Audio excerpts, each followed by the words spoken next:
Hello students, good morning to you all. आज हम English grammar का बहुत ज्यादा इंपॉर्टेंट टॉपिक करने वाले हैं, दैट इज वर्ब्स। आपको भी पता है कि वर्ब्स क्या है, पिलर है इंग्लिश ग्रामर का। अगर मैं आपको पूछूं कि वर्ब्स क्या बताते हैं, यस श्योर, एक्शन वर्ड्स। तो वर्ब्स हमें क्या बताते हैं, एक्शन वर्ड्स। पर आज मैं आपको बताऊंगी कि एक्शन वर्ड्स के साथ साथ ये हमें और क्या बताते हैं। First of all action words, correct. उसके साथ साथ वर्ब्स हमें स्टेट भी बताते हैं, कैसे ये हम देखेंगे। और उसके साथ साथ हमें पोजीशन भी बताते हैं, कैसे। Will take examples and we will understand. If I write he is driving a car, और उसके बाद अगर मैं लिखूं ही हैज अ कार, और फिर मैंने लिखा he is brave, तो इन 3 सेंटेंसेस में we will try to understand। देखिए, he is driving a car, तो यहाँ पर वर्ब क्या है, for sure is driving। तो यहाँ पर आपको कोई क्रिया दिख रही है, कोई एक्शन दिख रहा है, ठीक है। तो ये फर्स्ट सेंटेंस में हम समझ सकते हैं कि वर्ब हमें कोई क्रिया बता रहा है। सेकेंड सेंटेंस में he has a car, तो ये हैज जो है यहाँ पर, ये आपको क्या बता रहा है कि उसके पास कार है। तो यहाँ पर क्या पता चला हमें, पोजीशन पता चला। पोजीशन मतलब क्या होता है, पोजीशन मतलब मालकियत, हमारा हक जिस चीज पे है, ठीक है। तो ही हैज अ कार। फिर मैंने कहा ही इज ब्रेव, वो कैसा है, वो ब्रेव है। तो यहाँ पर ही का हमने स्टेट बताया। So from all this 3 sentences we understood कि काफी बार वर्ब हमें एक्शन बताते हैं, कभी हमें पोजीशन बताते हैं और कभी हमें स्टेट बताते हैं, राइट। तो अब हम देखेंगे एक्शन एंड नॉन एक्शन में कैसे डिवाइड हुए हैं verbs. Action and non action, आप पहले इतना लिख लीजिए, उसके बाद हम एक्शन और नॉन एक्शन भी देखने वाले हैं।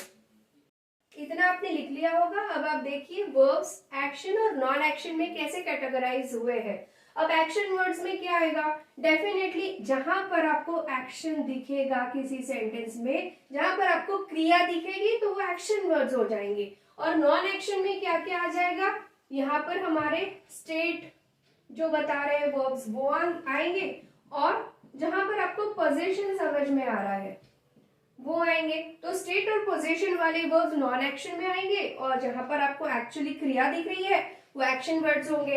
एक्शन वर्ड्स को हम जनरली डायनेमिक भी बोलते हैं, डायनेमिक वर्ड्स भी बोलते हैं, ठीक है। तो dynamic and non action. Dynamic action में जहां पर आपको एक्शन दिख रही है, क्रिया दिख रही है, और नॉन एक्शन में जहां आपको स्टेट और पोजीशन दिख रहा है। अब हम कुछ एग्जाम्पल्स लेंगे और आप खुद ये सॉल्व करके देखिए। जैसे मैंने लिखा he is excellent,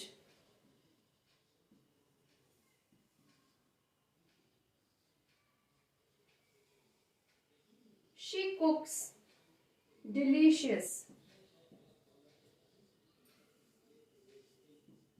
Ram has a laptop,